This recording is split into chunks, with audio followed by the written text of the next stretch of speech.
So most often, when we meet on Monday evenings, we do mantra meditation, or we suggest mantra meditation. And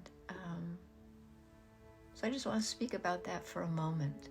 So there's contemplative meditation, where we hold a certain energy signature, vibration of love, of peace, and we hold that in contemplation and expand that. Can we expand that? Can we be more of that? Can we embody that, irradiate that? And there's concentration, where we hold something in our mind's eye. And when thoughts pull us away, we come back to that. In a mantra meditation, I mean, there's many kinds of meditation. There's meditation where we just focus on what's happening, the sensations of the body, the thoughts that arise, the feelings that arise, the sensations, so that we can learn the actual impermanence of those thoughts and feelings and sensations that rise. They arise and then they fall away. And so we learned to ride that which is impermanent, knowing better the permanent one that we are, the unbounded, the eternal, the infinite one that we are. And mantra meditation offers us that in a way that we think is really important. So the mantra is essentially a drone. It's just something to keep your mind occupied, so that you can open up to the greater truth of you, who you are. As a multidimensional being, you can open up to that non-physical self that is always and ever present, whispering wisdom and guidance into your ear.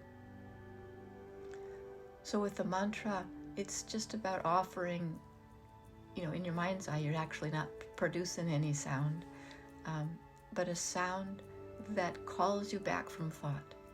So sometimes with mantra meditation, people use it as a concentration meditation. They feel as if they need to hold the mantra and not lose the mantra. Mantra, mantra, mantra.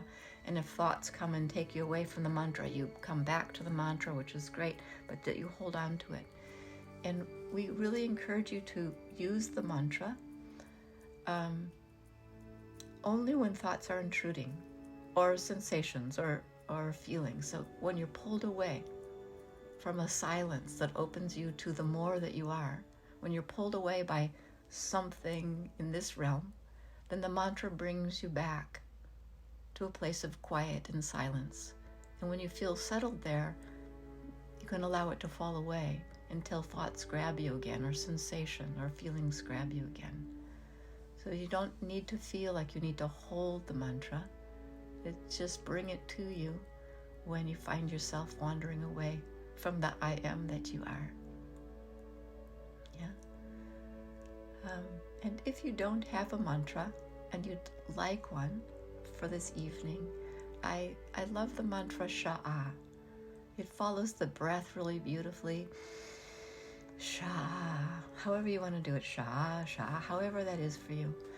But it's the three Hebrew letters that are one of the 72 names of God that speaks to, it's not a direct translation, none of the names of God are, but they speak to the energy of a soulmate. Soulmate, Sha'ah. And that soulmate that you're connecting to is just yourself. It's self with self. That's all there is anywhere. Anyway. But it's really calling you to you. Sha'ah.